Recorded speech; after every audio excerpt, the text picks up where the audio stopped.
Wherever you are and whenever you are, welcome good souls of the planet and beyond to Paranormal Now. I'm Alan B. Smith. Join us as we traverse the cosmic highway of paranormal portals and tantalizing turnoffs. Tonight is Family Night, though that is a tentative name because I'm not the best at naming things. And we will have a roundtable of friends and colleagues, as it were, and talk about everything. Paranormal, ufology, what have you. So joining me in just a bit is Carol behind the Obsidian Curtain on KGRA, Mark Antonio of SkyTour Radio on KGRA, Ryan Sprague of Somewhere in the Skies podcast, which is also on KGRA Radio, and of course Jason McClellan of RoguePlanet.tv. Jason, we're just going to welcome you in as family tonight, but this is our first time hanging out, and for those that are listening, I'm trying to record this on video, so hopefully we will catch this magical moment in real Technicolor and share it with you later. If not, we have this air for you as you normally tune in. So as we go, please share your thoughts and experiences with us during or after the show on Facebook, facebook.com/paranormalnowradio, Twitter @paranormal_now, and of course, join us in the KGRA chat room where you can share your thoughts, questions, gripes, whatever it is. And just look out for some of those GIFs in there. It's a dangerous road in the KGRA chat room on occasion. But hey, you all know who you are. All right, so the open lines will be open later tonight for you to call in, ask our guests your questions, and honestly, I do want to hear from you what your experience is like right now dealing with COVID-19 and the situation that we are all in together. So if you want to sound off, go ahead and call 85-KGRA-LIVE. That's the Paranormal Radio app hotline, 85-KGRA-LIVE, or 855-472-5483. All right, so I just want to bring a couple of things to your attention. For those of us in the New York area, if you are curious about helping out or volunteering, there's a group called Invisible Hands in NYC. You can go to www.invisiblehandsdeliver.com. Now, this is a food delivery service for those particularly elderly who can't get out and get food. That said, if you're going to do that, considering the latest proclamations by the federal government, make sure you have the gear, masks, gloves, and whatever you need to wear. And I would implore you, before jumping in, just contact Invisible Hands and have a conversation with them and make sure you're ready to go. So you can find their email and contact right on that splash page on their website. Other news, Contact in the Desert is canceled and will be rescheduled for June 4th to June 7th of the year 2021. So that's a long time. It's well over a year. So that's a major downer. And of course, there's so many things we could talk about as far as cancellations. And tonight, I welcome the guests here, my friends and colleagues who I all appreciate very much, to share their experiences, what it's like for them going through COVID-19. I know Ryan just did a podcast that I was fortunate to be a part of. Thanks, Ryan, where he had a whole slew of podcasters share their support, their suggestions to get through this. And I think that all of us in this field should be doing that for each other and together. So go check out that podcast as well. That's Somewhere in the Skies. And tonight, yeah. So let's just tell it like it is. So I'm going to start with Carol from KGRA behind the Obsidian Curtain. And Carol, what's your experience been like so far dealing with COVID-19? Well, it's a crazy thing. Living in earthquake country as we do, there is that component of visible damage. Well, that doesn't exist with this. We're dealing with an invisible little critter. As I go through the neighborhood, construction work is still going on some new homes. Mm-hmm. The schools, of course, are shut. We're about 2 blocks to the east of the Claremont colleges. That's 5 combined colleges, separate quarters, etc., sharing a campus. And as of March 23rd, those students are all gone. And I must say, it's something that I experience when they normally go home, which is in, late May after graduation, which ain't gonna happen. There is a distinct, it's a difference in the buzz, the vibes, a hum, probably some of it is, real sound, but it may just be a perception. But as of March 23rd, they're all gone home and they're not coming back. I noticed something strange. At pre-dawn, okay, the sound of traffic on the 10 freeway, which I think probably is about 1.5 miles from us, is distinctly the same, which is a mind blow. However, we're a little more than 2 blocks south of Route 66, Foothill Boulevard, and that traffic is exactly the same. The Saturday night traffic was exactly the same. So that is that's kind of, it's an unusual thing. But again, this we see no damage to the infrastructure. Our lights, our power, the grid has not gone down. So that is profoundly different in terms of what you think, a country in crisis would experience. And that's it. I don't have, an enormous, robust social life. My cyber friends, we're all still in touch. In fact, of course, as everybody's experiencing more than ever. And bless the internet. So, and that does it for me. We are probably an hour, less than an hour from, we're east of Los Angeles, but still in LA County. And I know they are hard hit. I know that what has yet to impact in real numbers is the significant homeless population. And that's really a heartbreak. When that happens, if it's not already happening, I didn't listen to local news today, that's going to be awful. I know there is a ship that is docked now in San Pedro Harbor, which I think it's called the Mercy. And this is an effort to take non-infected COVID-19 patients. It is for people who are having non-elective surgeries, shall we say, medical events, crises, so that they are not contaminated in a hospital. And that's all I got. It's interesting you mentioned, emergencies, because I remember when I was younger in the good old 80s, our grid was still having blackouts. So I remember being a kid loving when a blackout would happen and we'd have to light the candles. I love that experience. I'm sure my parents didn't so much. Right. But, I think for a lot of us who are just old enough, we've been through a certain number of emergency situations, social breakdowns and that sort, that it kind of primes you a little bit to get prepared for an event like this. Even though this is unique, there are elements of this event that we've all experienced to some degree before. But people who are much younger, in their teens and early 20s, this is a brand new thing for them altogether.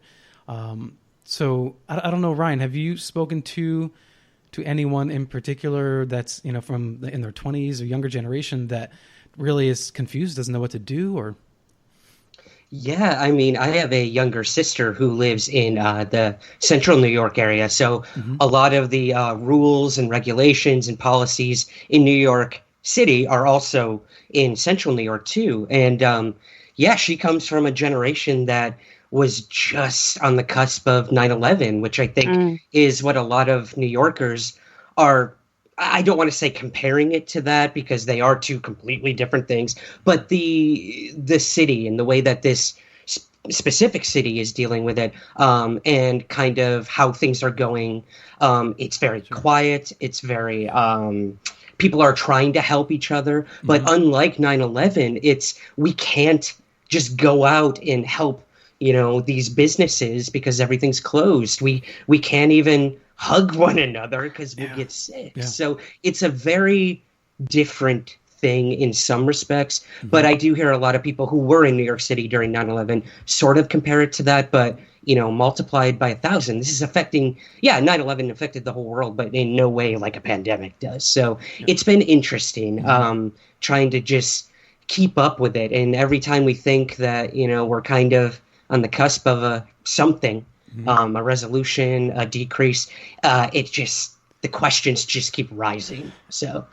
yeah, it's uncertain, but things like this are what are keeping me going. And like the podcast I did too, that was more for me, to be completely honest. I wanted to hear from other people. How do you deal with this? Because I don't know how either. I'm scared one minute, I'm sad the next, I'm fine right now talking to you guys. So it's very bipolar. I guess that's the good way. No, I think that's a good descriptive right there. Yeah, because one second, I'm like, look, it's out of our control. There's nothing we can do, and I'm like pretty zen about it. And then the next second, like anxiety hits, and I'm like, wait, but we don't know what's going to happen in 3 weeks, Exactly. Because they just changed this thing today. But for me, it's like the not knowing and just like letting go and just accepting that we don't know helps in that regard. Mark, what about yourself? How are you handling the situation? Well, I don't get out much. And the reason for that is I own my own company, right? So I'm always doing work. I'm doing a Navy project right now. I have a 10-foot submarine in my shop that I'm building for Uncle Sam. Now, the show that it was supposed to be on or has been canceled, but they still want it.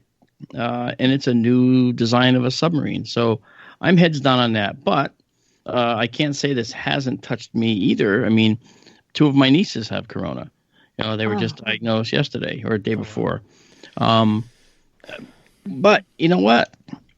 It still isn't causing the same types of deaths that the regular flu has. And I'm not saying it's a regular flu. Mm-hmm. It's virulent. I recognize that. But we're in a media age. And Jason might know this best, actually, from his background, I think. We're in a media age where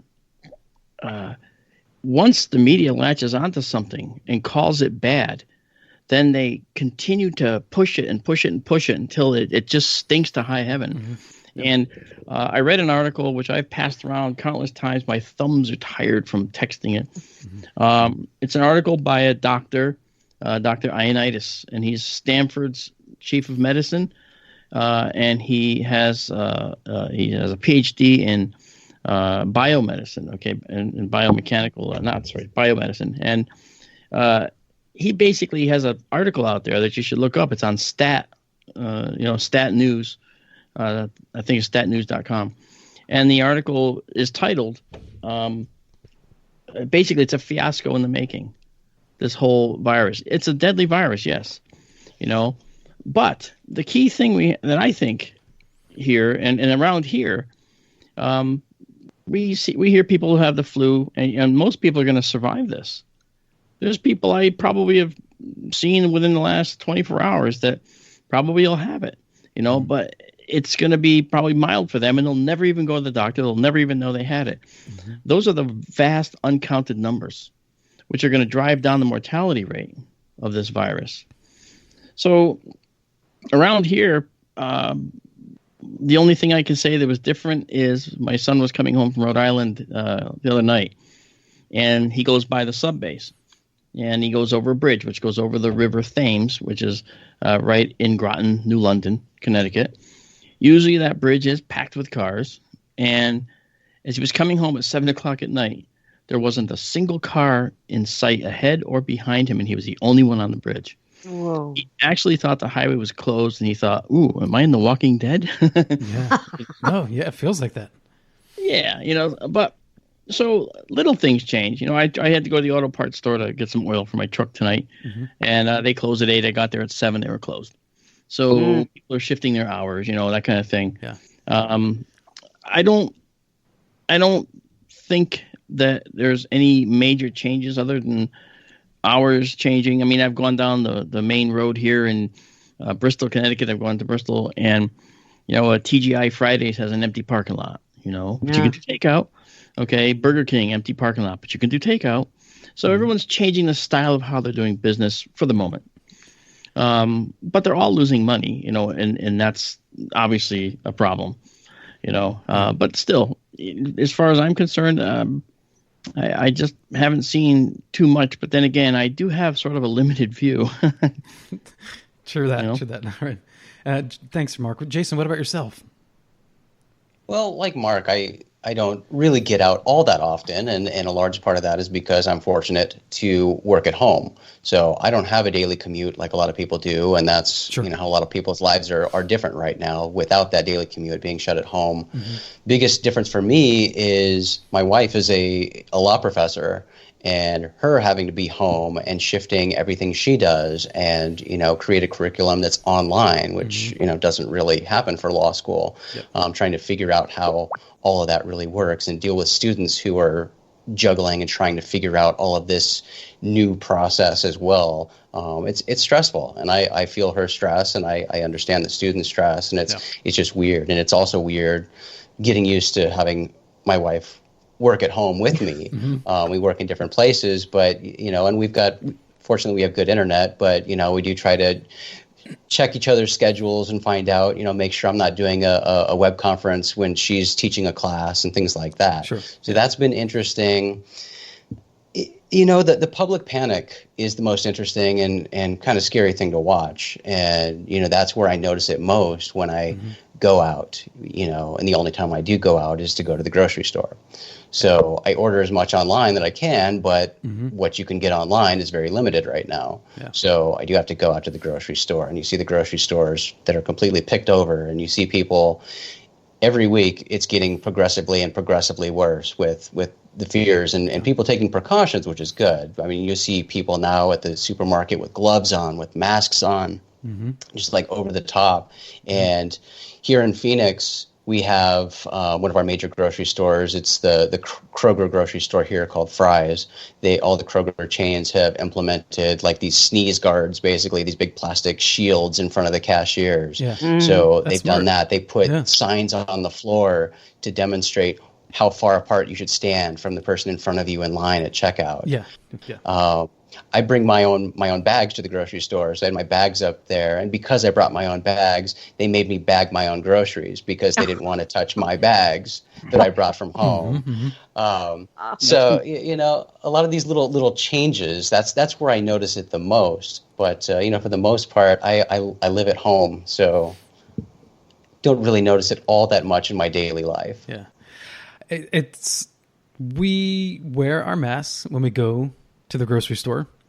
But it's interesting how each establishment is handling it differently. So we went to the store recently, and there was no splash guard, for the cashier, which I think is a brilliant idea. I mean, they really should do that, because that's what it is. It's like the littlest particles, droplets that pass between us. I think that's smart. But if you don't have that, get them a mask. Like get your employees something to protect them. There's a small grocery store near us. They did that weeks ago. And this other place, it's like we're 2 feet away from this person. Do you know? And it's really, I think employers really need to do a better job. Not all, but some employers really need to do a better job. If you're going to ask your employees to come into work, then you better do right by them. Yeah, absolutely. But a big challenge right now is, the limited supply. Can you get right? I mean, they can't even get the stuff they need for their employees. And I know at the grocery stores, they try to do a good job with, taking extra measures to make sure things are clean. And I know at the start of all of this, my grocery store certainly had a lot of wipes as you walked in, so you could wipe your cart down and whatever else you were going to touch. Those don't exist anymore because they can't even get wipes. So yeah, Trader Joe's, same thing. I mean, I guess I would think about a week. They had like wipes, so you can wipe down your cart, and then they were gone, and that was it. There was nothing left to stock. But I do know that in New York, I think it was yesterday or this morning, I heard there was a man who apparently had bought 85,000 masks, and he was hoarding them. And the FBI is investigating, who purchased however many masks, however many months or weeks ago. So they busted on his door and was like, "That you're caught, buddy." And that. I know that's not everyone, and it doesn't happen a lot, but those 85,000 masks can really help out a lot of people. But a lot of masks. Yeah, but then you have great stories of volunteers sewing handmade masks. It's better than nothing. Yeah. So I mean, I hope grocery stores or places that are essential at least come up with some creative ideas, like a splash guard or something like that. But I think most stores they have the lines on the ground with tape 6 feet apart. I think that's pretty standard everywhere. And Mark, I do want to say, you do look like you are broadcasting from a submarine. I bunker. Awesome. Cool At bunker. least. couldn't get the Yeah. camera to go up. I mean, I do have. I'm getting seasick, Mark. Yeah, Those Perfect. are actual portholes for my window. That's so I have cool. that's awesome. realism right there. I love it.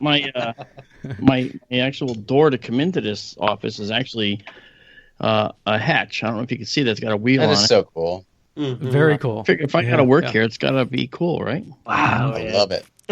Well, I do a lot of work for the Navy, right? So I figured, and the has, and not to steal the topic here, Sure. but it has backfired on me because what happens is I will do a job and then the guys down in Groton will fight to see who's going to come pick it up. Sorry, you're getting seasick, but I'm in the middle of a storm here, you see.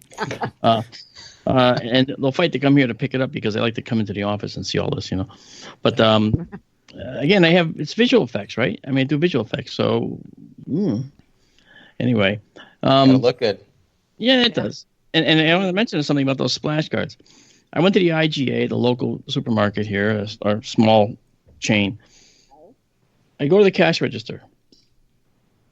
Big plexiglass shield to the left of the credit card machine. Okay?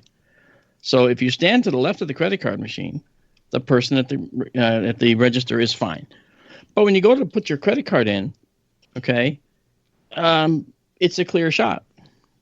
Because there's no glass there. I said, why didn't they just extend the glass and cut a hole for people can reach into to touch the credit card machine? Mm-hmm. And the employees there all said in unison, I know, right? I was thinking the same thing when I Yeah. saw my little sneeze guard at my grocery store. Same thing.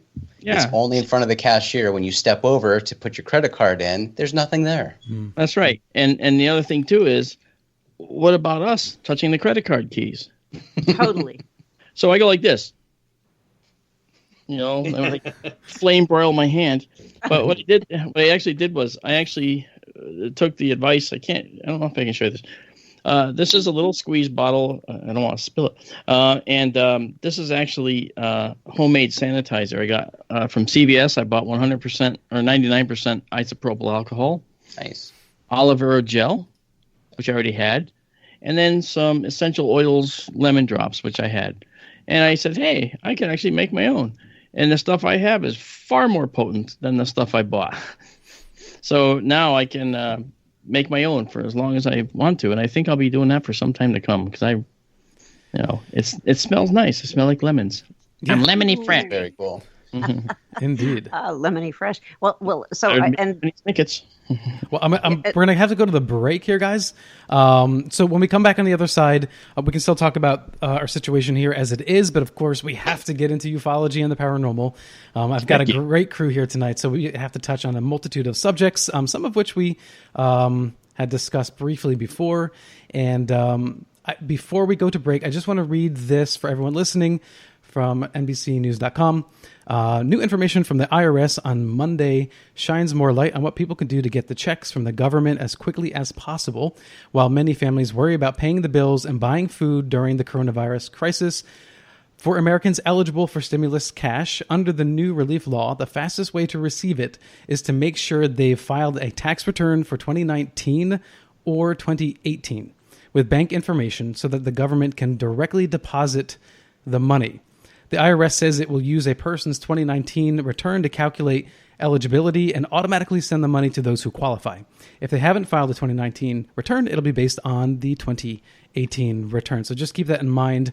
And my understanding is that the $1,200 check that would go to each adult individual is if you make individually $75,000 or less per year.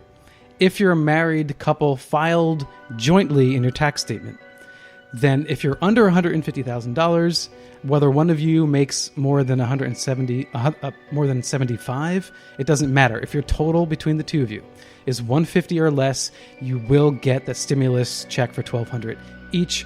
Beyond that, there's so much more to come. I'm sure another stimulus package is coming. So anyway, keep that in mind. Positive news to come. Alan B. Smith for KGRA Radio. We will be right back.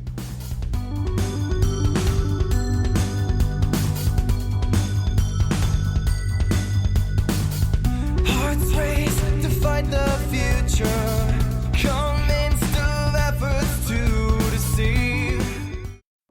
Your contact for current news and trending topics. KGRAradio.com.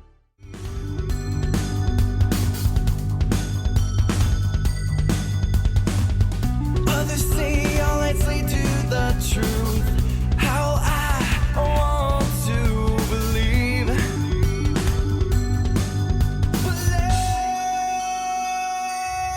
But not everything that is open my brain inside my mind. I can see the blackness in your eyes. Should I Welcome back to Paranormal Now. This is Alan B. Smith, your most grateful host on KGRA Radio.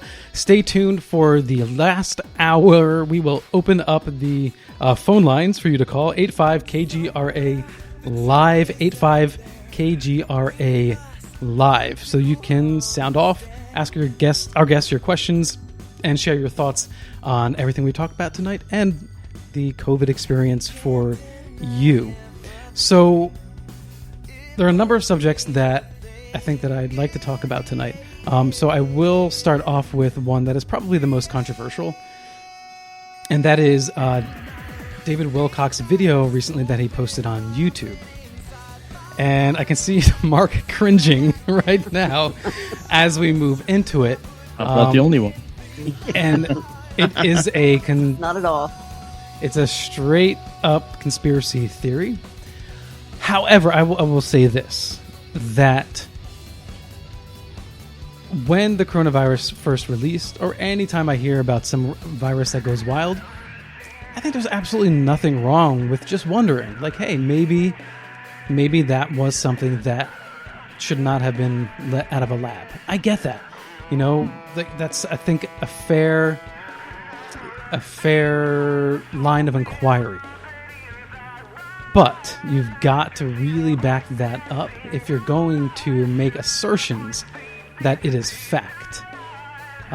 So, well, you know, I'll just let you go ahead, Mark, and share what you have to say on his idea that this is a culling virus. Well, any virus is a culling virus by definition. Sure. If people die, they're culled. Okay, so so he's always right about that. And guys like this always say things such that they have an excuse if it doesn't come true. Like the oracles of old. They say it in certain language so they can be excused if they're not quite accurate, which usually he's not. He also said there'll be 3 days of darkness too. Did you get that? I got that. No internet, no phones. Right? Yeah. I'm sorry. Are we on Skype right now? This is the internet. Oh, and there's going to be mass arrests. What? Of who? Why? And he based that on the fact that 30,000 U.S. troops have apparently been mobilized to Italy. Mm-hmm. No. That can't possibly be for humanitarian aid, can it? Gee, what would make you think that? I just have a problem with Corey Good and David Wilcock, perpetual fabricators, in my view, and I'm public about that. I've asked them a million times, give me proof, show me proof, and they just choose to say, look over here, and they play the old misdirection game, and then they always like to say things like, well, prove that it's not true. That's the proving a negative thing. It's like, no, prove that it is true. The burden's on you. And they just never seem to take the challenge. And this latest thing, same thing. He's just struggling to be relevant in my view. Carol, what do you think? I totally concur. It's this leap. It's a kind of, I don't know if it's the look at me generation that they are playing to. But it's sort of, and I just, the words fear porn come to me. It isn't just mainstream media that's doing this, generating this. It's sort of like, here's how I can segue my particular topic into what is now currently relevant. But it's not relevant. It's manufactured. It's manipulated. Yeah, like Solar Warden. Yeah, there you go. the whole solar warden thing. I just went through a whole conversation about that online too. Sorry, I keep putting my hand in front of the camera, but put it there instead of over there. There we go. But so again, and that's Corey Good sounding off with his fantasies. So, but that's it. I shouldn't say any more because then I'll probably get really bad. But I try to be professional about it. But when people like that show such a lack of professionality, and they leap to conclusions, and I don't know, what you guys think. Okay, particularly these two guys in the corner down here.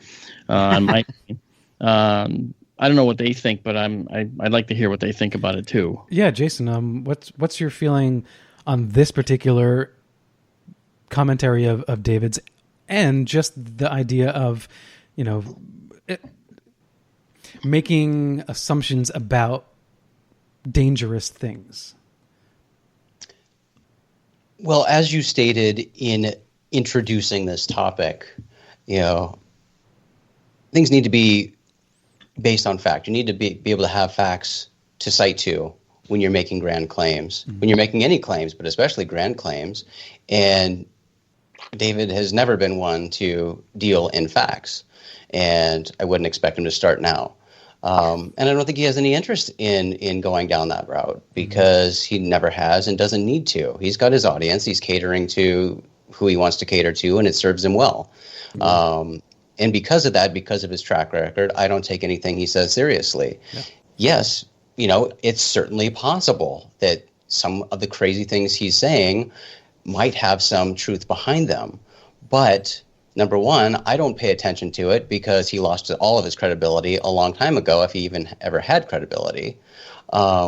It doesn't serve me well to entertain anything he says. If he wants to bring some proof, maybe I'll consider a little bit to look into what he's saying. But from what he's demonstrated, there's no reason for me to waste my time to even entertain anything that comes out of his mouth. He's somebody who loves attention. People will give him attention, and he's going to continue that. I mean, I don't remember what year this was, Mark, and I don't remember if you were there, but this was probably 2009 was the first time I met him and saw him at a conference. It was the International UFO Congress in Laughlin, and half of his presentation was spent forcing people to listen to him play the flute. That right there told me how much he needed people to give him attention. I can't tell you how many times I've been tempted to play my ukulele on the air, but I don't need to do that to you guys. I would applaud that. I would applaud that. No. That's you like could do tiptoe through the tulips. It's the for voice of there we go. Yeah. No, I joke around about that. That's my own little hobby. I don't need to do that for other people. It's just for me. I'm bad at it, but I enjoy it. You play the ukulele, Alan, and I'll play the didgeridoo, and we'll do a duo. That would be pretty cool, listen, man. Yes, That would this be needs cool. to happen. Yeah. Alejandro Rojas and I played didgeridoos. I showed him how to make them. Anyway, that's hilarious. That's just me. Ryan, Great. what do you think? I mean, and also after Ryan makes his comment, what do we all think about just any sort of conspiracy theory in general that deals with life-affecting side effects, implications? Yeah. So we all are in a quote-unquote field with anonymous sources, unsubstantiated claims, I think, at times. Sure. Yeah. But I did watch a good portion of the video because I was not that familiar with his work. Yes, I know the name Corey Good. I know that they worked together with the Blue Chicken Aliens and what have you. But sorry, I had to. I noticed, I'm looking at the video right now. It's got about 10,000 views on YouTube, which is a lot for having just released this morning. But like Mark said, there was a PowerPoint presentation throughout the whole thing. It was almost 3.5 hours long, first of all. Yeah. And 3.5 hours of saying nothing. Yeah. Absolutely nothing. With the last 10 minutes spent promoting his workshops and his videos and his wife's workshops, this, that. watching him talk for that long, it's so clear what his motives are, what his agenda is, and people like him. You look at the entire Q movement as well. I know some people buy into it, some don't. Personally, I do not, but that's me personally. But there are these theories that can be, when spoken on a platform like he has, that can be dangerous. Mm-hmm. I mean, there are conspiracy theorists, YouTubers, and podcasters who are demonetized or deplatformed daily because it's dangerous what they're doing.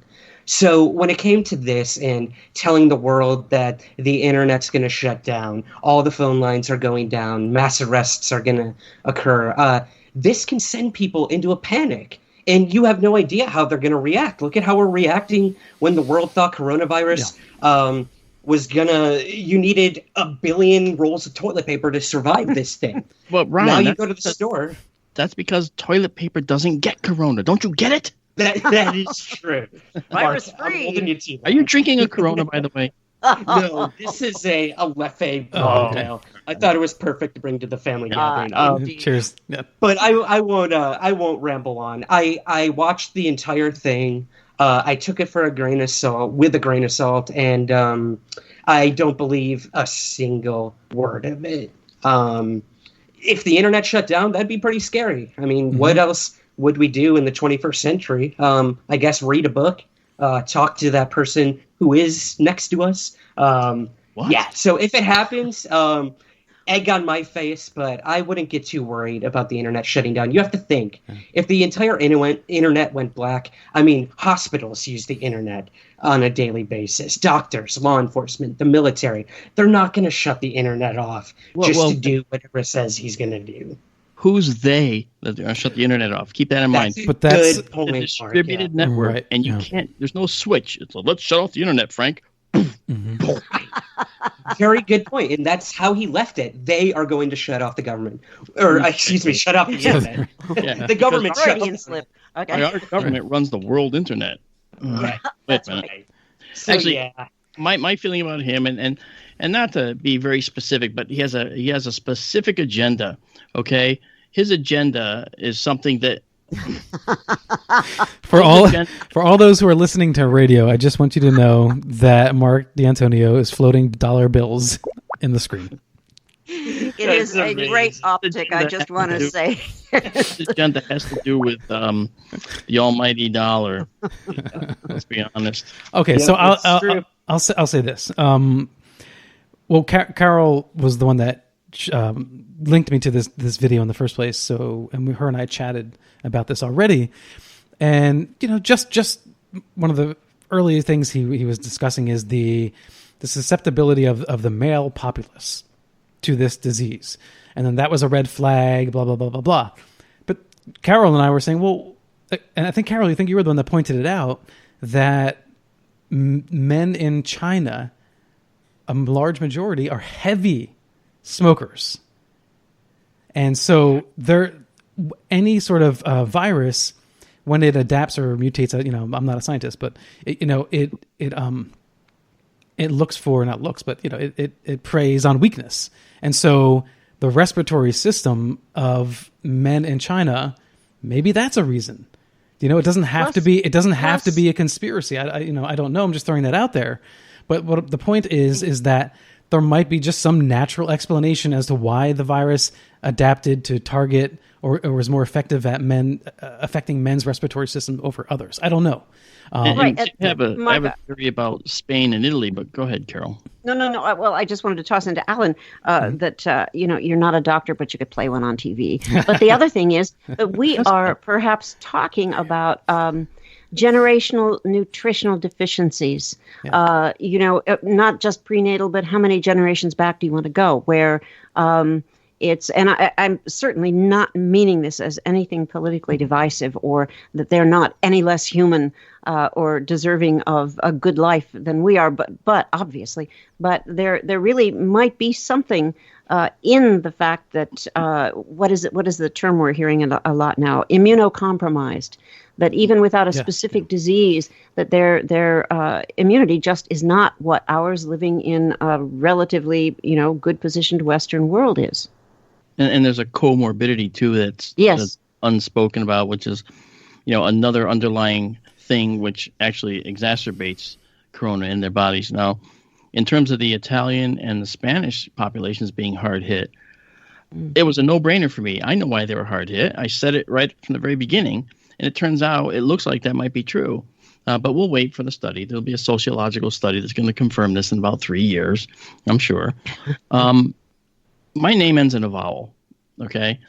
And so my father was Italian, and if you've ever gone to an Italian gathering, people you don't know, men you don't know, you walk up and give them a hug, okay? Italian culture is very tight-knit and close. Mm-hmm. It's a touchy-feely, organized family unit. Mm-hmm. And I've gone to Italian gatherings where my face and shirt were covered with lipstick from aunts, and I couldn't wait to get out and wash it off, okay?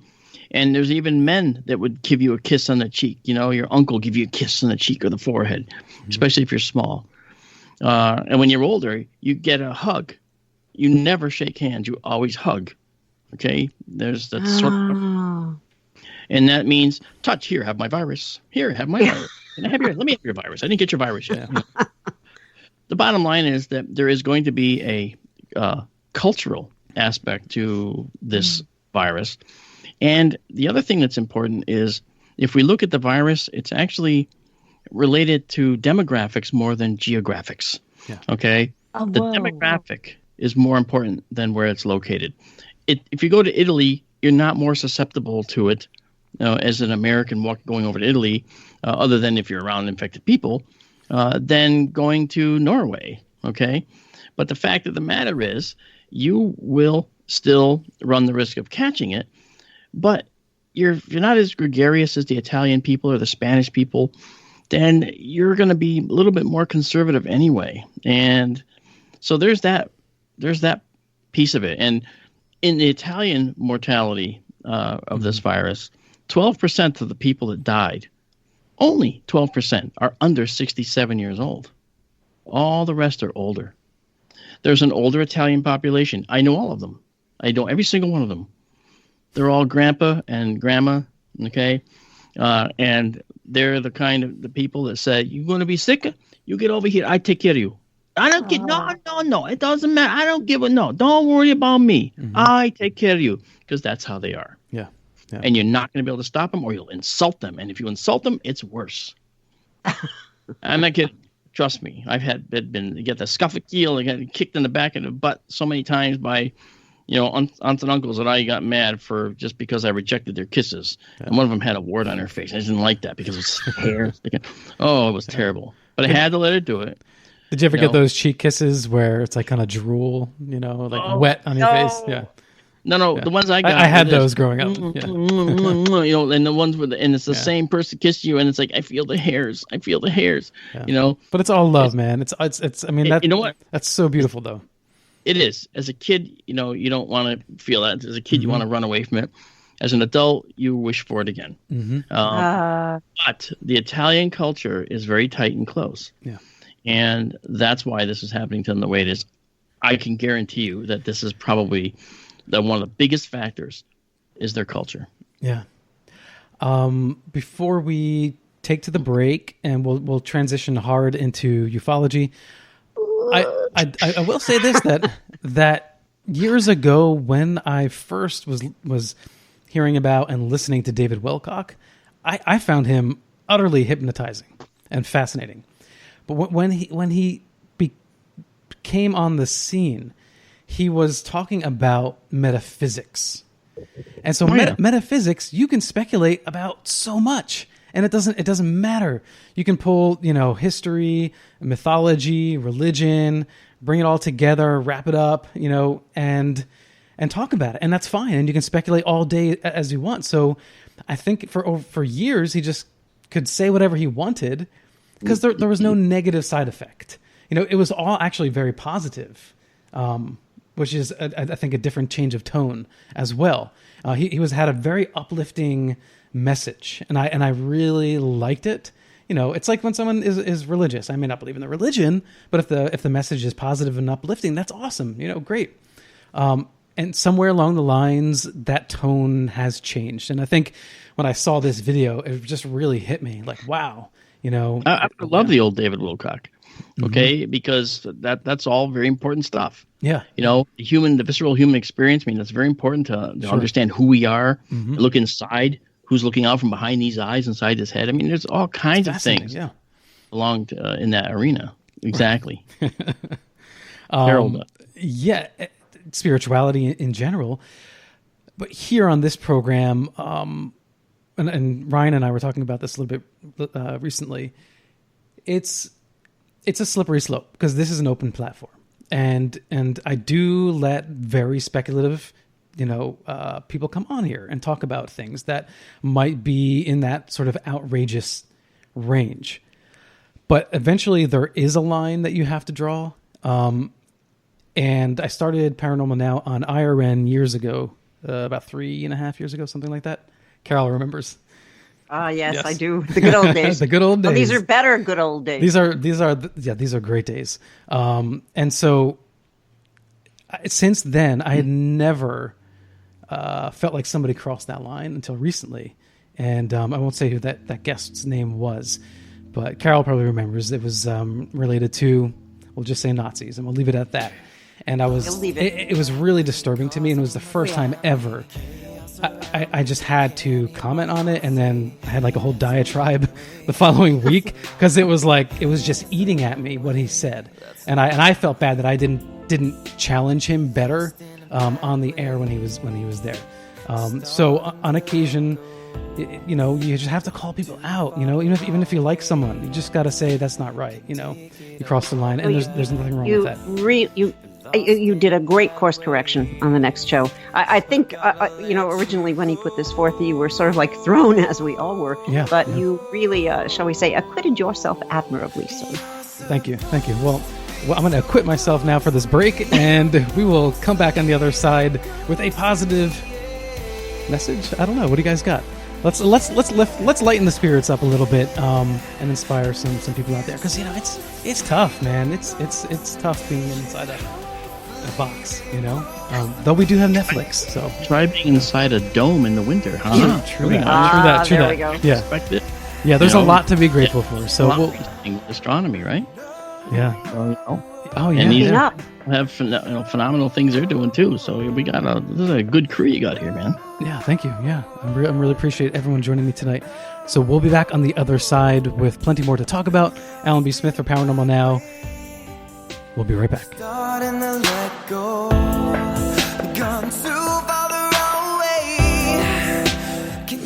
Your official contact for the best alternative talk on the planet. KGRAradio.com.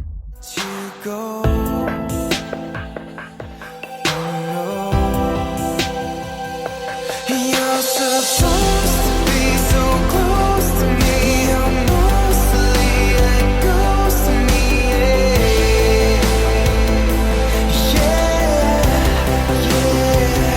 And if you chose to see the most in me, you'd hopefully get close to me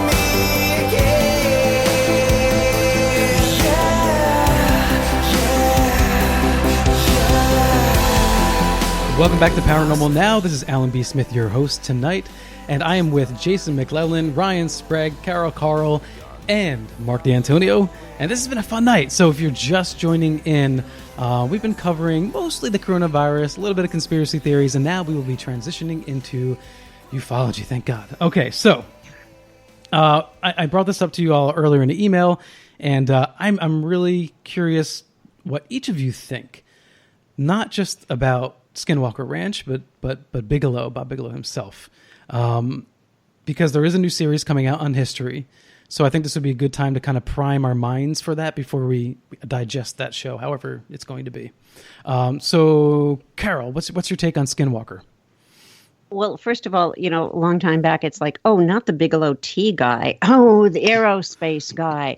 And he did an interview. I'm going to get this wrong because I didn't take the time to look it up. I should have. With I want to say, I'm not even going to go for her name. It was some mainstream media.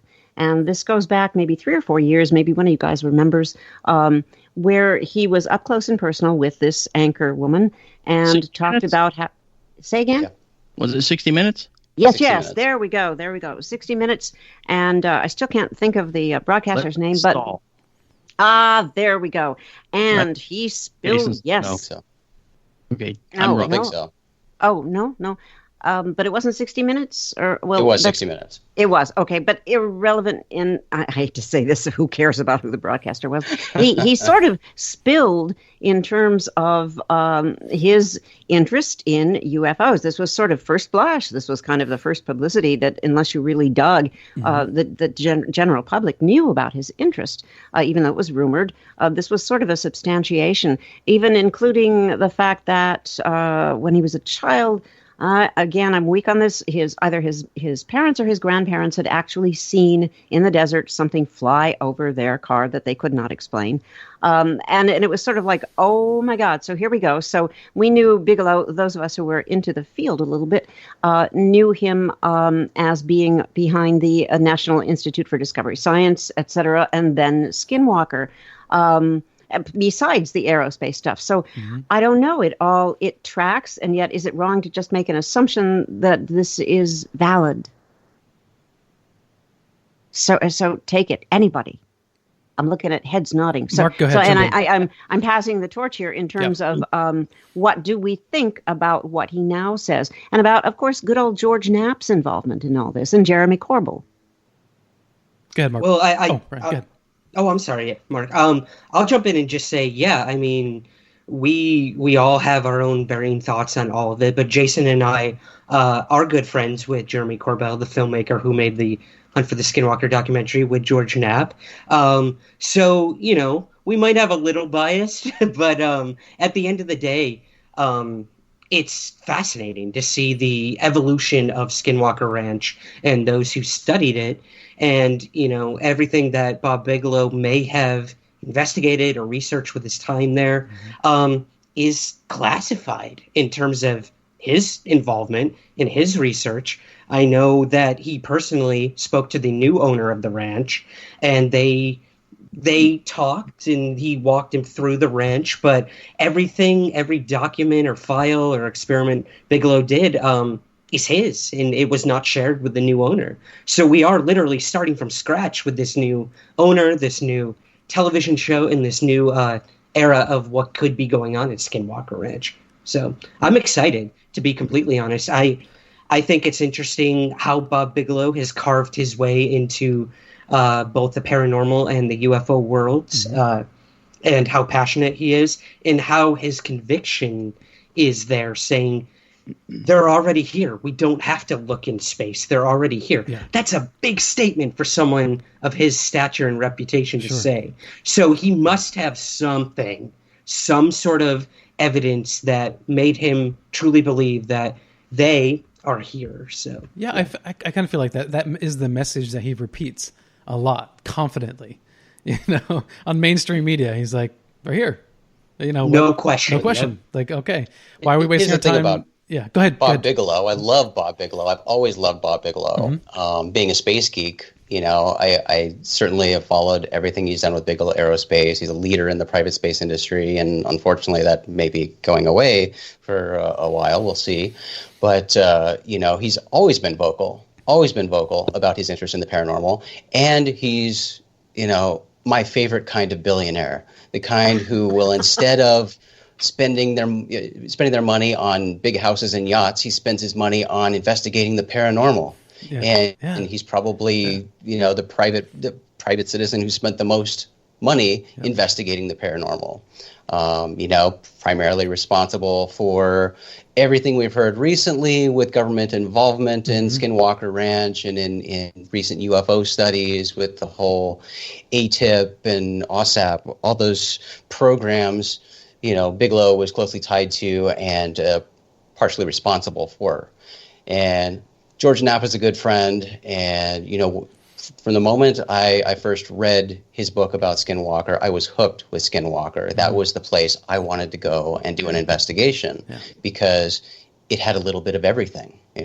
All the paranormal things just like plop there. Let's go find them all. So I love George, and I thought that book was really well done with Colm Kelleher. They did a really good write-up, but at the same time, what we know from that investigation time period is very limited. Mm-hmm. So now to have this history show, The Secret of Skinwalker Ranch, it's exciting. I think we're going to see more. What we actually see, I don't know. Mm-hmm. But I'm certainly excited to get probably what's going to be my only inside look at Skinwalker Ranch. Yeah. I don't know if it's a concern or not. Maybe it's fine. But for those who watch Curse of Oak Island, like we do, there's a lot of filler.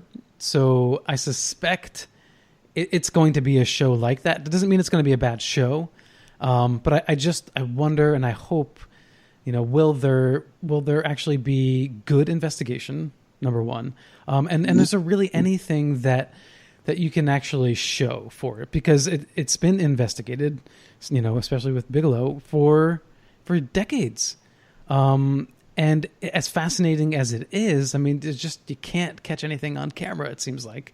That's definitive, right? For a place that has all this activity, it's an enigma. And, it's one of those cases for me where I wonder how much of it is fed by our imagination and how much is there a legitimate phenomena going on there? I don't know. Mark, do you have any thoughts on that? Yep. Do you want to share them? Okay. That was a comic pause there, but I actually respect Robert Bigelow because I think the Bigelow Aerospace side with the inflated tats, as I call them, the inflatable habitats, okay, I think that is actually a tremendous offering to the putting bases on the moon in a way that we can afford, adding onto the space station in a way that we can afford, going to Mars in a way we can afford, because your habitat doesn't have to be a rocket body that you've been hauling out there with you. It can be this little folded up thing. So I have a feeling that, so I like that.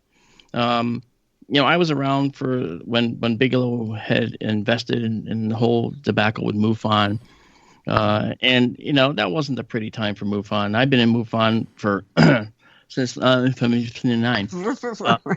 Yeah, no, actually, I started in MUFON in 1971. I was 11 years old, and I guess I've seen it go up and down. I've seen it almost dissolve. I've seen it rise to tremendous heights. But I just want to do my photo and video analysis, and I want to make sure that people just get an opinion that's based on science. Mm-hmm. I actually have had experiences that I can't explain. In fact, I went to Norway in August, and I actually did what we call a New Scientist tour. It's something where on one end, we had Kat Torv Olsen, who's doing her metaphysical hybrid talk, and me doing an astronomical talk, and somehow the two blend together. And now she's writing a book on cosmology, and she can't solve an equation. She can't even write one.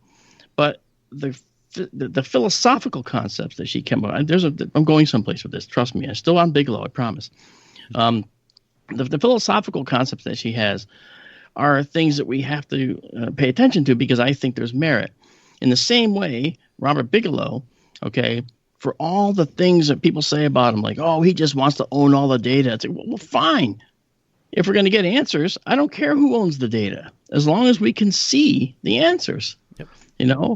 Yeah, okay, it'd be nice if somebody could share the data, and all that. And I'm okay with that. And like I said, and Jason said it. He's like his favorite billionaire, which I think is kind of a cool way to put it. And I think that that's something that makes a lot of sense to me. So I'm okay with Robert Bigelow. And the fact that he says they're already here, well, I know they are too, but I'm an astronomer. Shouldn't I not talk like that? Won't that hurt me in my academic career? I mean, well, yes, maybe, because I was also on a U.S. nuclear submarine as a guest, okay, and I saw something I couldn't understand on the sub, and neither could the sonar guy. And it was a very fast-moving object that moved several hundred knots underwater. It was there and it was gone, and the kid had no idea how to classify it. He had his hands up, like, what do I do with this? And the XO said, log it and dog it, which means log it and then get rid of it. And I had the opportunity to work for the Joint Chiefs 4 years later, and I was sitting in the home of one of the chiefs. And in my head, I was thinking, ask him the question about the fast movers. Okay. And then I started to think about asking him. And then I thought, no, don't ask him. But my brain had already started the words. And out they came. I'm sitting on his couch and going, no, don't say it. What about the fast mover program? Oh, did I actually say that? And he looked at me and he could have said, get out of my house. Or he could have said, I have no idea what you're talking about. But he said, I can't talk about that program, Mark. I'm sorry. Okay. Well, But that tells you that Joint Chiefs know they're here. Yeah. Okay. Bigelow says they're here. I witnessed something I can't explain. Mm-hmm. And no one on that submarine at that time could. And this was decades ago, by the way, decades ago. So this is crazy. Well, I think we have all probably had an experience similar to that. And there's just something about that. Like when someone in your life or someone's in your life say things like that to you, or nod, don't answer you directly, but they have a little twinkle in their eye when they respond, and you just can feel it in your gut, like, there's something going on here. Yeah. That can help make us believers. Yeah. But that's just us. It doesn't help the other people who haven't had that experience. Think about, Alan, how the media treats the people who say they have experiences, right? Mm-hmm. If I go to the media and say, I saw this thing on a submarine, right? Well, you know what they're going to see? Here's what they're going to see. I saw this thing on a submarine. Yeah. And it was big and it was round and traveling hundreds of miles an hour underwater. So they see a stereotype absurdity. Absolutely. When they're talking to you or whomever, it doesn't matter. That's correct. Right. And so with the advent of actual science, mm-hmm. okay, that's brought to bear on the equation of whether they're here and proving that they're here, the media cannot argue with science because, let's be honest, they're not scientists. Yeah. Okay? They can't argue with it. So if someone says it's here, well, it's based on the science. See the science? Okay, here's the study we did, and here, blah, blah, blah. The media respects studies. The media respects data. Yeah. Because they can't counter it because they feel like they'd be foolish to try and countermand something they have no knowledge of. I was watching CNN, I guess almost 2 years now ago, when they were reviewing the Tic Tac UFO. So I guess it must have been like early 2018. And Neil deGrasse Tyson was on there as their science guy. And the hosts were like, this is crazy. What is this thing? And he's like, well, I don't know. And they're like, yeah, but blah, blah, blah, blah. He's like, it's a UFO. I don't know. That's all it is. And it just frustrated me to all ends because he wouldn't even take the extra intellectual level of honesty and say, okay, I don't know what it is, but here's what's interesting about it. Here's some lines of investigation we can go down based on what we see. It wasn't even that. Like he wouldn't even touch it. And that's what hurt the most, is that it was just completely ignoring and playing down this thing that I thought is, whether it's a UFO from another planet or whether it's it doesn't matter. It's fascinating, and there's plenty to be looked at, and yet he just wouldn't do it. That's what got me upset the most. I sort of appreciate that approach more than the typical approach that somebody like, he typically does, or Bill Nye the Science Guy, where they offer a definitive explanation saying, that's it, done, when they have no idea what they're talking about. Touche. You are correct. Absolutely. I would much rather have someone say, it is a UFO, I don't know what it is, But it's like I just feel like we're so close to having that really constructive conversation in the media, and I thought this was a really good opportunity for Neil deGrasse Tyson to walk over that line a little bit, because Michio Kaku has no problem doing that. No, he doesn't. Yeah, he talks about string theory is where it's at, man. Mm-hmm. Okay, and we know in the science arena that I deal with in astronomy and astrophysics, I know that there are possibilities that are just at the fringe of our intellectual understanding, never mind being a more distant technology. Okay, we can defeat the speed limit of light in the universe. Okay, we can just do an end run around it, okay, by warping space. Okay, that's a whole show in itself, right? So, so I'll do that on my show because, this is your show and we don't want to talk about that here. We sort of want to touch upon it, but I think Neil deGrasse Tyson is actually coming around a little bit. And you know how I know that?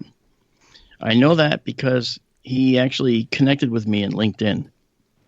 And I am someone who, he sent me a request, and I'm not saying to say, look at me, and not that at all, okay? Because I was in the boat saying, well, he'll always be one of these evidence deniers, So why is he listening to what I might have to say? Because maybe I'm a science guy who looks like I'm on the edge, perhaps, to him. Well, I'm a science guy that actually is actually convinced that we are now and probably have been visited for perhaps billions of years. And I mean, that's not a wild thing to think about, right? Because we're carbon-based creatures. Mm-hmm. We need oxygen to make energy in our bodies. Our planet is full of oxygen in the atmosphere. It's actually a disequilibrium of the planet. It doesn't want to be this way, right? So if we actually can put ourselves in a position of an advanced race 30 light years away, they're going to look, if they're carbon-based, they're going to look for other oxygen planets, with that in the atmosphere. We're trying to do that now, Yeah. So they probably did it 1 million years ago, perhaps 1 billion years ago, if they advanced to that point. And our oxygen's been in the atmosphere for over 2 billion years. So we're 2 billion light years out, man. Stephen Hawking said, don't send the signal. Don't let them know we're here. Too late. We did it over 2 billion years ago, and it wasn't even our doing. Well, yeah, I mean, that's a really good point. And just to refer to a comment that Jason had made earlier, I think, Jason, you were alluding to Bigelow laying off the workforce. Right. And taking a hit there. What do you think? What does that mean? Can you speculate on that? It's to be determined, really. Yeah. I mean, people who worked at Bigelow Aerospace and previously worked for Bigelow Aerospace prior to the laying off too, have asserted that it's a complete liquidation of all the business's assets. So if that's the case, that means Bigelow Aerospace isn't coming back. That's difficult to hear. Do you think that will that affect his funding or interest in the Paranormal at all, or is that completely separate from? I would imagine that would free up his money for the Paranormal, right? Because then he wouldn't have to tie it up in rockets. So. Okay. Yeah, good. So what Jason said, I think that's smart. If we can get just a few more billionaires to not buy yachts and investigate into Paranormal, we might have something. That's all we need. I mean, we need to get Elon Musk to shift his focus. I mean, he puts his money into good stuff too. I love what he does. But if we can get him to put some money into the Paranormal, we'd be all right. I have been a lone voice on Twitter, tagging my state, city, and governor to get Elon Musk to come in here and revamp our subway system to no avail. But that would be my dream, Yeah, we need some space tubes for sure, man. Gosh, seriously. Yeah. Can I add one thing? Sure, Ellen? sure. I think in terms of Bigelow and the liquidation and him possibly going away, we got to keep in mind too, whether you hate him or not, the whole Tom DeLonge thing and to the Stars Academy. Now that they're pumping money into researching metamaterials from possible downed UFOs or what have you. That's a big deal with the Army's backing to do that. Or you look at these members of what could be an invisible college. We don't know which scientists are looking at this off the record or in the shadows, as it were. So, I mean, I have hope that there are other scientists out there or entrepreneurs with a lot of money, like the guy who now owns Skinwalker Ranch, or DeLong and their thing. Or you look at someone like Jacques Vallée, who's been collecting materials for years and is getting really, really interesting results with the scientific experiments he's doing as well. So, it's sad to think that Bigelow private space exploration might be done, but I do agree with Jason. I wonder if he will now focus his efforts back on the paranormal. I guess we'll have to see. Yeah, exactly. Yeah, fingers We're crossed. all crossing our fingers here. Yes. All right. So what about Jason, when did you find that information out? Were you doing a story about him or something? No, I was just, I'm friends with some people who used to work with Bigelow, so I was just following what they were posting online about it. Oh, okay.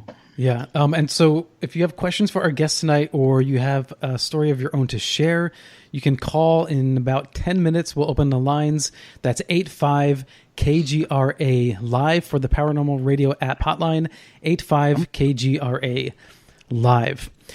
So, I think that, Bigelow being around as long as he has, there are a lot of conspiracies out there about him being on the wrong team, as it were, because his name just keeps popping up, no matter what the situation is. So is there a chance, do you think, that he's not playing for both sides, as it were, the enthusiasts like us and the government, or is he just really good at as a salesman at getting himself involved in projects? I think money grants you access to a lot of things. And certainly if you have money and can be involved or can spearhead a lot of these projects, if you've got money, you really have your pick of the pool. Everybody's going to want to work for you. And we've seen that time and time again in this field. I mean, anytime somebody ponies up some cash and says, hey, you want to come be involved with this? People in the UFO field, they don't really care what it is. They're going to flock to you and say, yay, something that pays me money.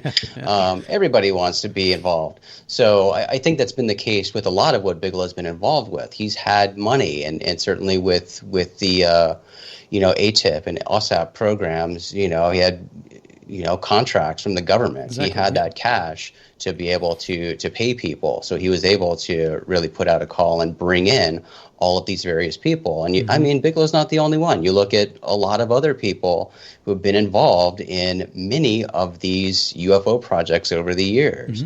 John Alexander is another one, good friend of Bob Bigelow, and has been tied in with all of these programs, Skinwalker Ranch, all of it. Yeah. So, I mean, there's a lot of that, but you get a lot of the same players too, because although the UFO field is somewhat big, it's also incredibly small. That's true. Everybody knows everybody else. Yeah. It's like Cheers. Yeah, exactly. Everybody knows your name. Yeah. With higher stakes, but yeah. Ellen, can I add, in terms of the financing of these programs or these investigations into the unknown, I think it's important too to look at the new owner of Skinwalker Ranch. He specifically states, that I want no help from the government. Whereas we know a lot of the work that Bob Bigelow did at Skinwalker Ranch was funded by government money.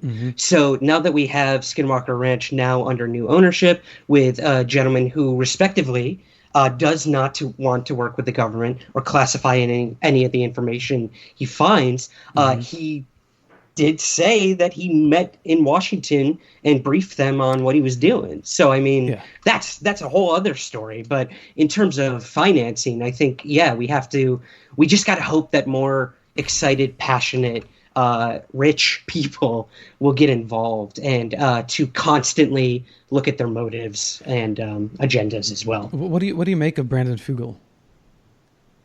I think he's cool. I mean, he's been very transparent from the start. Not in terms of his identity. That's something we just learned. But when it comes to what he's doing and what he plans on doing, I think he's been pretty straightforward. He doesn't pretend to have answers. He doesn't pretend that there's going or promise there's going to be any bombshells coming out of there. But look, he did this for a reason. It wasn't to make money. So who knows? Who knows what's going to happen? I guess we'll have to wait and see the TV show. I know he's going to be involved with that. But yeah, I think he's a pretty cool dude just from him now coming forward and talking about it. I'm on board so far. I agree. It's what we just were talking about, hoping for another person who wants to spend their money on the paranormal. Right, Here exactly. we go, a guy with money. Yeah. Why Skinwalker Ranch? And then doing a TV show so we can see Skinwalker Ranch and, go along for the ride with some of these experiments and see what happens. And, Alan, I share some of your reservations, concerns about the new show and, what will we really see? Will there really be any meat to this show? And, I think Brandon really wants to he's not really focused on entertainment. I think he really is passionate and wants to find answers to these mysteries. So that gives me hope. But also probably next week, well, I guess this week, on rogueplanet.tv, we're going to make an announcement. We've got a show we're rolling out that is directly tied to The Secret of Skinwalker Ranch. And it's, it has people involved from the show who are leading this new show that we're rolling out that will give people a chance to really hear the inside, sort of behind the scenes of making the show, as well as talking to some of the people on the show and finding out about how it was made and what actually went on during the investigations. Yeah, I think you're right. It goes with my analogy with The Curse of Oak Island. Even though there is a lot of filler over, I guess, almost 7 years now, they actually have found artifacts. And in the past couple of years, they've made some really significant discoveries, which I think is great. I just think you can condense that into 5 episodes, But at the same time, the reason it's one of the most popular shows is the same reason we do this program, which is like just living in the mystery. Like there's something about going on that journey and not getting the answer, and just getting little tidbits along the way. And that's something that keeps bringing me back to ufology, to the paranormal, shows like that. Okay, and I just want to talk. Oh, no, go ahead, Carl. Go ahead. Yeah. Okay, the new owner of Skinwalker Ranch, because this name is new to me, Brandon Fugal, Fugal. He's 46. He's a real estate developer from Utah, and here's his quote. This is from Newsweek magazine, of all places. Quote, "Science and discovery are what drive me. It's not money. It's not that I'm obsessed with UFOs or little green men or cattle mutilations or shape-shifting demonic entities. I have no idea if aliens exist. You'd have to ask them." End quotes. That's a brilliant quote. That is so a brilliant where he's quote. I love from. that. Yeah. I don't know, Mark, do you have hope that he's going to discover something? I know you tend to be a little more conservative on these matters for the most part. In general, I have to be conservative because I as a science person, I don't want to jump to conclusions, right? We want to maintain, we do the proper scientific method with the science we can. But when we don't have science, we have to make some kind of speculative assumptions. On the submarine, I speculated that this thing moving several hundred knots was nothing human, nothing that any humans made. Okay, it certainly wasn't a supersonic whale fart. Okay, let's be clear. Okay, but on the other hand, I did look up to be clear. The Navy was granted several patents just recently, and Ryan and Jason, you guys may know about this. I don't know. These, and maybe Carol, these patents that were granted to the Navy were for very high-speed underwater vehicles that could move way faster than current technology allows. And we're not talking about torpedoes. We're talking about vessels. All right? They were just granted patents for this. Now, I look at that and say, well, if the patents are just granted now, does it mean that maybe this existed decades ago and they're just patenting it now? I mean, you can't say it's not true. From a science perspective, which is what I base things on, I would have to say, well, it could have been that it was being tested way back then. Look how long it took the stealth fighter to go into production and become known. I mean, those number of years, right? Well, I'm talking decades for this, but this is a huge technology. But they said the patents that were granted allow the Navy to now own technology that will allow them to go really fast underwater as if the water isn't really a factor, and really fast in the air as well, doing maneuvers that are unlike any known to any aircraft or submarine to date. Okay, that sort of sounds like, well, every UFO that we are talking about now, does that mean it's all one of ours? We can't say it's not. It's an amphibian. What's that? An amphibian machine? I mean, what are we talking about? Do we have any idea? Well, it's a technology applied to an undersea vehicle versus technology applied to an aerial vehicle. The same technology can be applied to both with differences. Gotcha. I mean, air is a medium just like water. Okay, it's just thinner than water. Okay, so the concept of how these vehicles travel through a medium is sort of the big thing here. I don't know what they've patented because I didn't read the patent because I can't get access to the patent. Okay, because it was a secret patent, but the patent has to be logged in the U.S. Patent Office, and so I saw that, and it's like, wow, that's pretty impressive.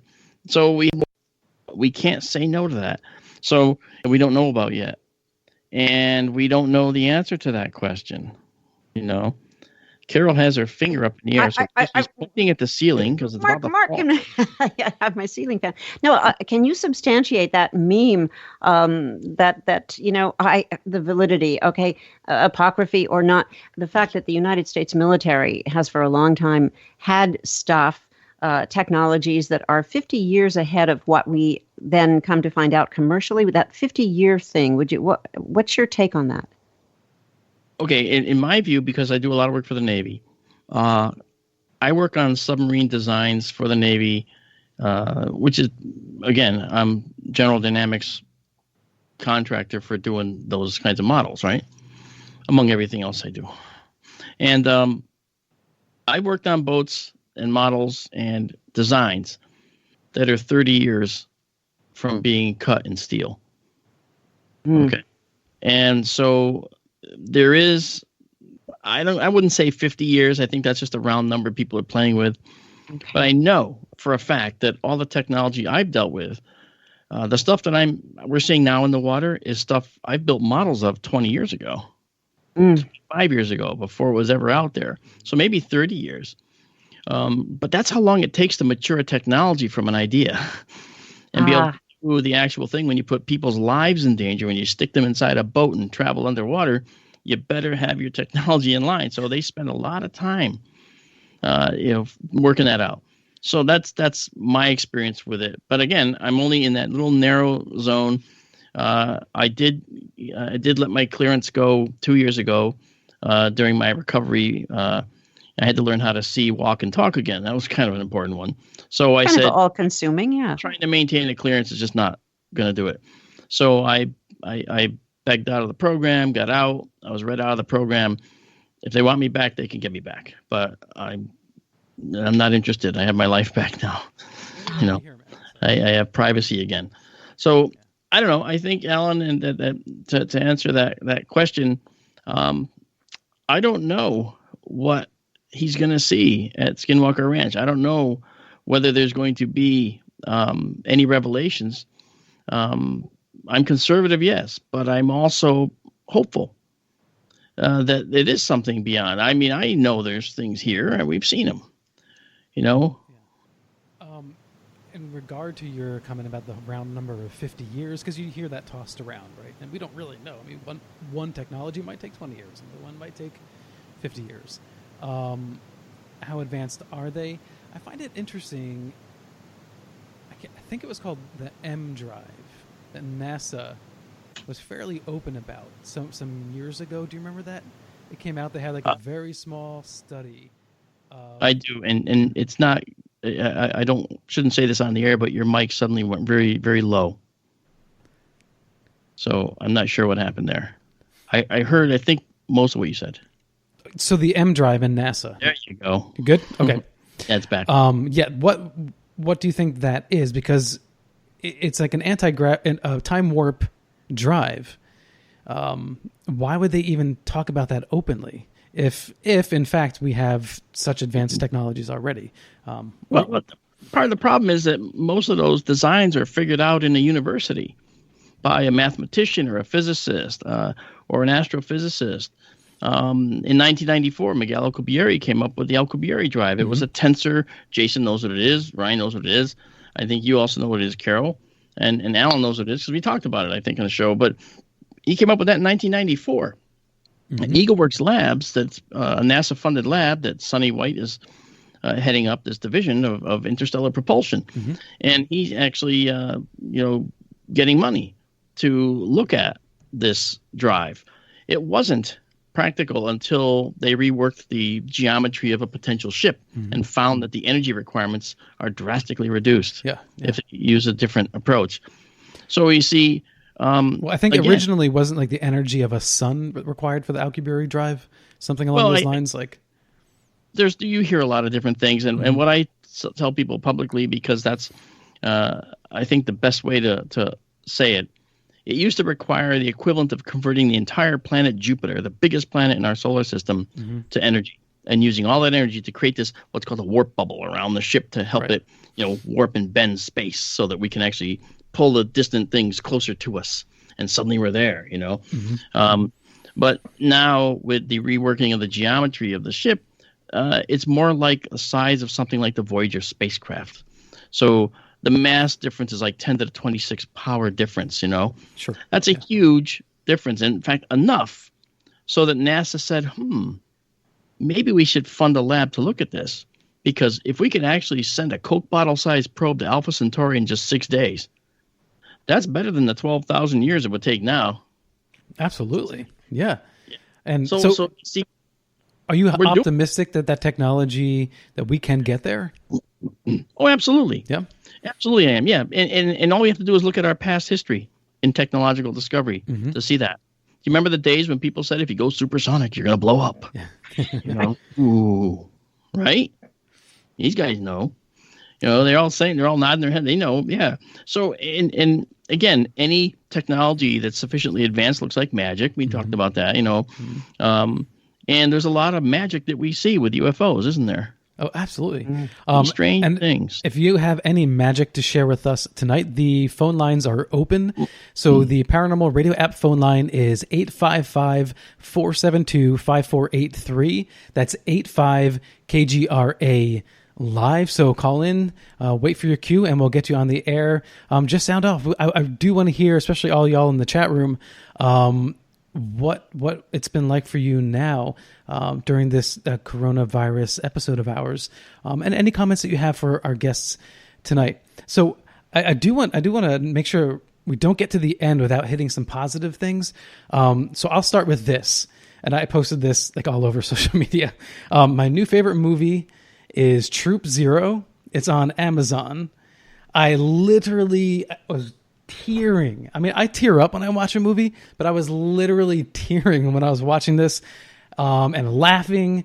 And it was just such a heartwarming film. It just filled me with humanity. It was so beautiful. So anybody out there who just needs to feel good, it's a great film to watch. In other news, rockets are being launched into space nonetheless. So that's positive. We now have a Space Force engaged in that regard. That's another topic. We don't have to go down that road. But for y'all, what do you have that's positive that can you can share with everybody, uplift their spirits, something that they can do? Jason, Minas? Yeah. Oh, yeah. What?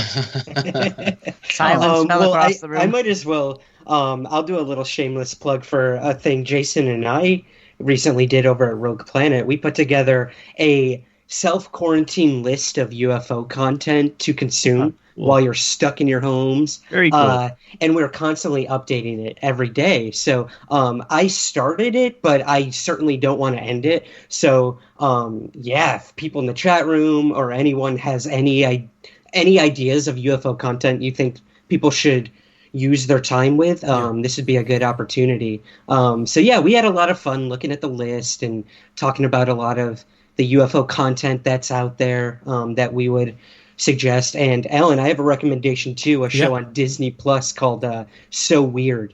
Okay. It's from the, I want to say the mid 90s, maybe. Yes, Disney made that a was in your show article, where, right? Young girl went out on the road. It's like the X-Files. She's out on the road with her mom, who's a rock star, a literal rock star, and she's investigating everything from ghosts to Bigfoot to UFOs and everything in between. And I will tell you this, for a show on Disney and for a character as young as this one is on the show, the protagonist, they tackle some really interesting concepts and theories in terms of quantum physics and the early days of the internet and the simulation theory. Yes. So yeah, really interesting for Disney, but I highly suggest people check it out. It's fun and it passes the time. Yep. I like that. Yeah. Oh, what about? Can I do a shameless plug then? Please do. Yeah. If people are going to be shut in, and I've been noticing that my subscriber numbers are actually jumping daily. It's crazy. Mm-hmm. I thought they might. Yeah, because people are like, what do I do? Subscribe to this. I don't know what it is, but I'm subscribing to it.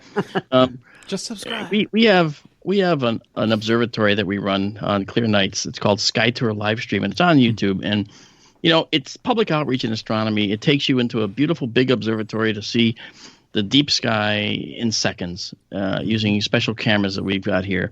And it allows people to see what it's like to go exploring the deep sky, see things they've never seen, galaxies, star clusters, things that they just can't see with their eye. Yeah. And we have an observatory here in Connecticut. In fact, it's 80 feet that way on my front yard. But we're actually starting one in Arizona. We have a second full observatory we're building in Arizona right now. Corona's kind of, slowed it down a little bit. But we poured the concrete pad. We're adding an instrument in there. We're putting another telescope, another building out there. And we're going to be looking at the sky from the Sonoran Desert, where the sky is absolutely pitch black. It's beautiful. So it represents a huge jump in technology. And if you're really bored and you can't wait for the next Clear Night Sky Tour live stream, well, then you can always buy The Populated Universe. That's a book I wrote, and that it was a long time coming. But it's a book about, the exoplanets and the search for extraterrestrial life here and out there. Really cool. So and the movie, by the way, it's a TV series. The best TV series right now that I like. I'm a geek. All of you looking at me know that. Okay. I like Picard. Okay, because I good show. All right, so I think this is I'm going to take this phone call and then we'll come back to Picard because I have some thoughts on the matter. So, Ron, you're on the air. How are you, brother? Hello. And thank you, Alan, for a live show, and thank you for the roundtable discussion. I love this format. Oh, thank you. Yeah. It's actually a square table, Ronald.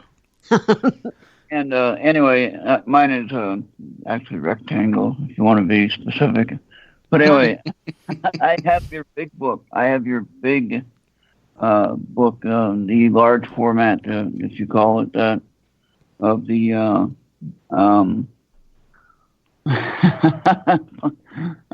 populated universe. There you go. I had the wrong title in my head for a minute. Sorry. I'm looking right at it, and I couldn't get it to work there. But anyway, nothing has much changed here on the little postage stamp where I live at. Pretty much just a cornfield and highway. But I think in town things change.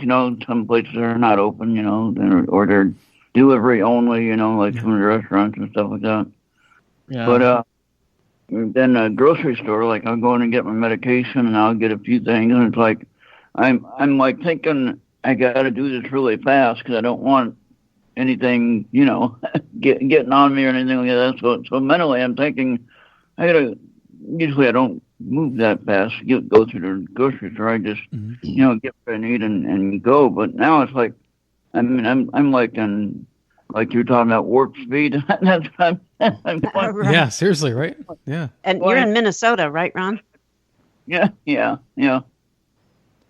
have almost, I think we're like close to 700 positive cases or close to that now. and we have like 12 deaths in conjunction with the virus. Mm-hmm. That's not. That might not sound like a whole lot to something like New York or even some like California or something like that. But I mean for our state, that's a big number.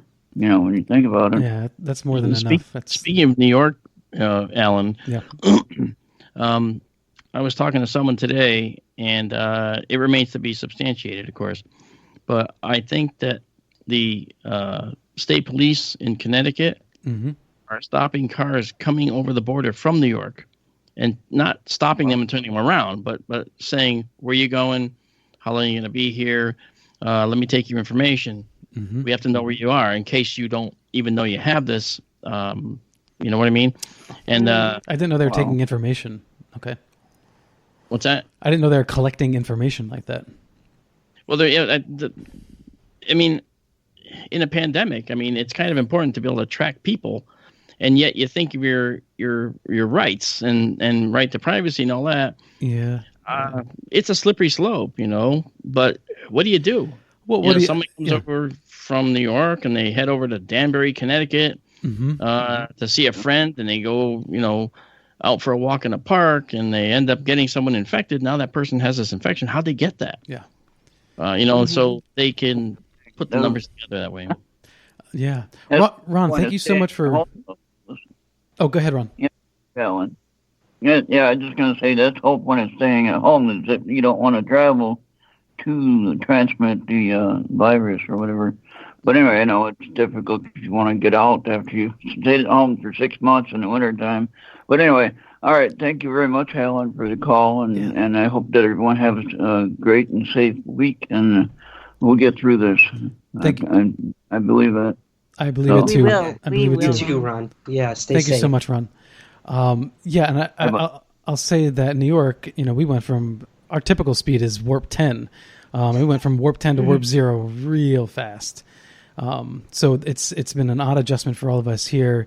And even if you out there, you're in a different state and things aren't the same as here in New York or Washington or California, wherever, Florida, it's affecting you all. And we know that. I know New York gets that attention, that idea that we're the center of attention and we think it's all about us, which sometimes can be a little true.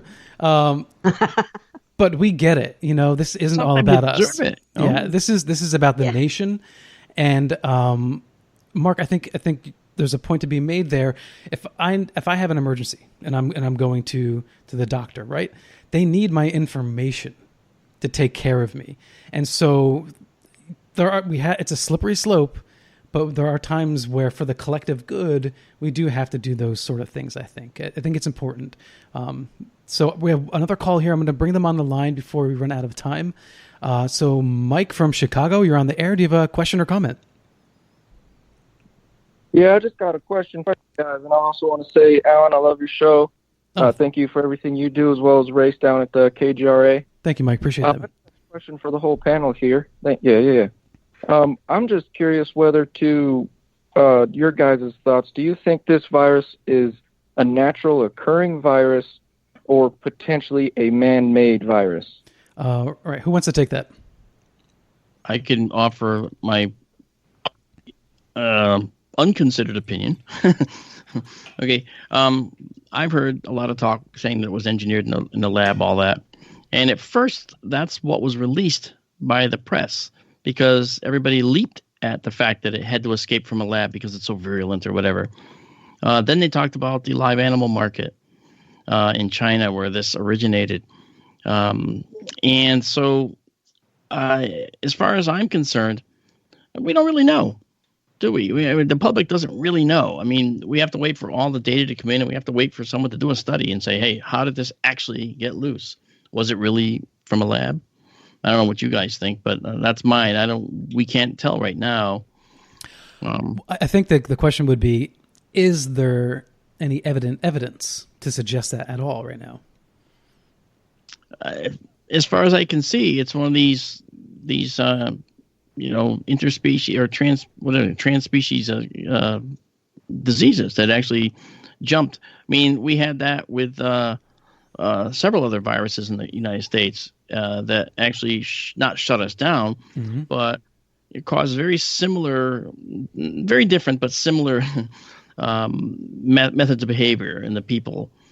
We had people wearing masks. We had counters that were separated from you by a tape, and this was 30 years ago for another one that passed through. I can't remember which one it was, but I was a kid, pretty much when those were happening. So I wasn't really, had to be more than 30 years. Sorry, I'm old. Anyway. But we get it. Yeah. And Mike, I'll say this. Last week we had Dr. Joseph Burks on the air, and I think he laid out a pretty convincing argument that this is just a natural evolution, and that when SARS was first released, I think was 2003,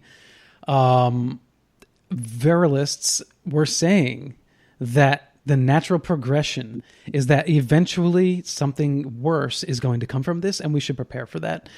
So it's fascinating to me that the past 15 years, how many years, we've been 17. Gosh, we've been told by conspiracy theorists that this is going to happen, and that it's made in a lab.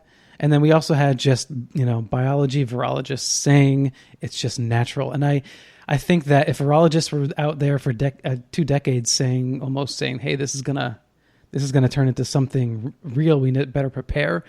To me, that's not a cover up. But sooner or later they'll be right. Yeah. Again, and there's a third option too. Sure, by the way, yeah. It's not just in a lab or naturally occurring. It's also something delivered by a panspermia methodology via something from outer space. Right. Yeah. Look up Chandra Wickramasinghe. Okay, he's an astrophysicist, and he and Fred Hoyle had this theory about organic molecules in space a long, long time ago, decades. And lately, he's talked about the possibility that this is an interstellar virus. Yeah. I don't think so, and neither does he really. But you can't say it's not there. In other words, it's not from there because we don't know. Correct. All right, Mike, do you have another question before we go? No, Alan, I believe that's it. I just want to say thank you for everything you do and the KJRE does. I tune in every week. You guys are the best. Keep it up. Thank you. All right. Thank you, brother. Appreciate that. Good night, Mike. All right. So the minutes are counting down. So, Carol, if you can leave us with something uplifting. Well, I suppose this could be uplifting. On this date in 1848, the Fox sisters finally, and the Fox mother and father in Hydesville, New York, called in the neighbors to hear the rappings that had been bothering them for weeks and weeks and weeks. They seemed to uptick whenever father was reading his Bible, etc. And through a series of raps, it was deduced, and it was very, very halting because they used the alphabet. A is one rap. Okay. They determined that this was the spirit of a peddler named Charles B. Rosna, who was murdered in that very place, the Hydesville cottage, for $500 that he had sewn into the lining of his jacket. This started via what it actually began was the American Modern Spiritualist movement, which started tables turning and rapping the seances in everybody's parlor throughout the country. It died off eventually. In the 1880s, the fad, in the 1880s, Maggie Fox, who was in dire straits and needed some bucks, took some people up on their offer to say that they were faking the entire thing. It wasn't true, but her redaction was subsequently redacted. However, it was said to signal the death of modern spiritualism. But it was on this date the neighbors came in, and Charles B. Rosna rapped for them, giving away a lot of secrets, including a woman who had never told her husband her true age, and there it was. So that produced much hilarity. But when we say rapped, how do you shout out to the Fox sisters? Yes, when we say rapped, we're not talking musically. Oh, no, it was not. This was not musical. Although, okay, no, this was a series of knocks, of raps. Yeah. They were also known as the Rochester Rapping Girls. Knocking girls. But no, not rap as we know it. However, hey, what a tune that could be. So that's it, Ryan. What website do you want to direct everyone to?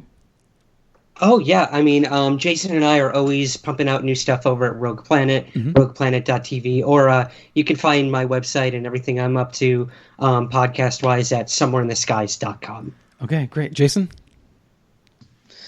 So Brian said it, rogueplanet.tv. That's where we put all of our stuff. But all of our social media, usually at Acentric, that's ACECENTRIC on Instagram and Twitter, and on Facebook, facebook.com/the UFO Geek. Awesome. Mark?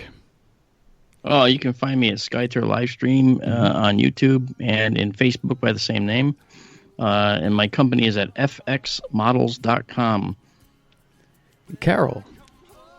Well, I hang out every Friday, 7 p.m. Eastern, behind the Obsidian Curtain on kgraradio.com.